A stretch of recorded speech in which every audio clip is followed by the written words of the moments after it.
This photographer does not exist.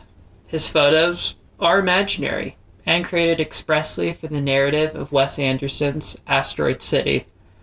Together, they express an authentic philosophy of the inner workings of a photographer to frame an apparent reality.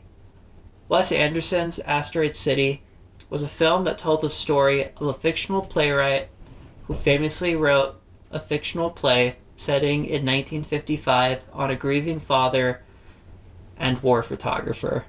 In this town, his son Woodrow is receiving recognition for his science project amongst other junior stargazers and space cadets, until it gets interrupted by a visit from an alien who takes the town's asteroid. It happens. While watching the film most recently, I decided to tally each time Augie took a picture, what the picture was of, and what reality Augie is presenting through his photography. While I'd love to talk about each and every photograph he took throughout the film, I'm going to just stick to a few. Mainly of his dead wife, of actress Midge Campbell in the bathroom, and of the alien. The first question that most any photographer gets asked is, why? You took a picture of me. Uh-huh. Why?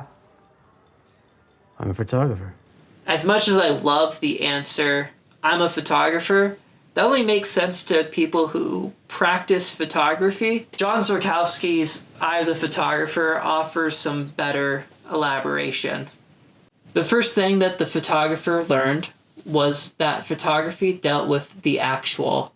He had not only to accept this fact, but to treasure it. Unless he did, photography would defeat him. He learned that the world itself is an artist of incomparable inventiveness, and that to recognize its best works and moments, to anticipate them, to clarify them, and make them permanent requires intelligence, both acute and supple. Augie is making a singular moment permanent according to the reality captured through his lens. However, it's important to realize that this reality is relative to what his rangefinder can capture.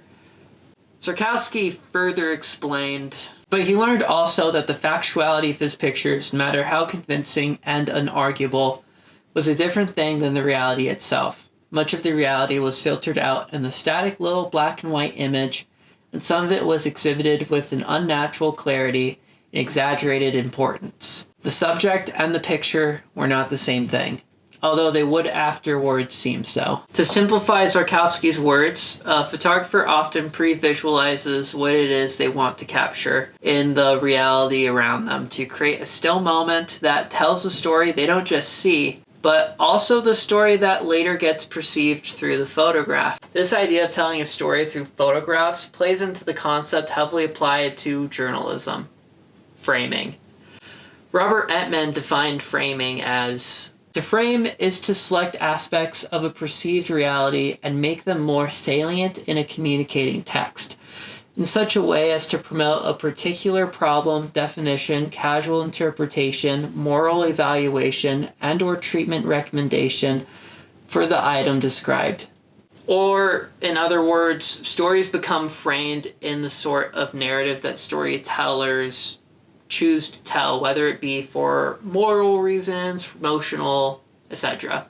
While framing is a common concept used to critique journalism, this is a fictional movie with a fictional photographer who took fictional photographs. Dutch psychologist Nico Friedrich wrote a book called The Law of Emotions, and in her book she explained a concept called Law of Apparent Reality, which she described as emotions are elicited by events with meanings appraised as real, and their intensity corresponds to the degree to which this is the case. Events that are taken to be real elicit emotions. There is a magic to photographs that make people and places feel real. Each photograph is a piece of personal media that tells a framed story of our emotions that we are both telling others and ourselves. Out of all the photographs of Augie's, why did I pick his dead wife, Midge Campbell in the bathroom, and of the alien? It's because of the narrative they present the viewer of Augie. The photograph of Augie's dead wife serves as a piece of personal media that elicits memory of how he knew her, serving as a timeless reminder of the beauty and love he had in his life. This is even emphasized in the exchange between Augie's actor and the actor of his dead wife towards the end of the film. I say, I think he's shy. You say, so's Woodrow, but I'm sure he'll grow out of it. I mean, at least I hope he will, without a mother. I say, he's a late bloomer, but maybe I think you'll need to replace me. You say, what? Why? How? I can't. I say, maybe I think you'll need to try. I'm not coming back, Augie. Then you take a picture of me and start crying. And I say, I hope it comes out.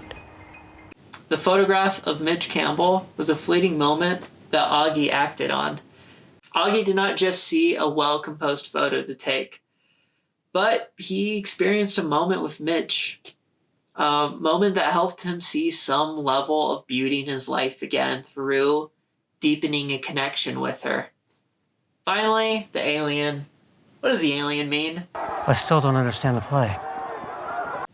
I think the alien himself summed it up pretty well. I don't play him as an alien, actually. I play him as a metaphor. That's my interpretation. Metaphor for what? I don't know yet. We don't pin it down. The picture of the alien expresses Augie's own uncertainty. Events in life happen that change you forever, but you still live on and move forward. The film ends pretty much where things started with Augie and his family, as if none of the events in the film ever really happened.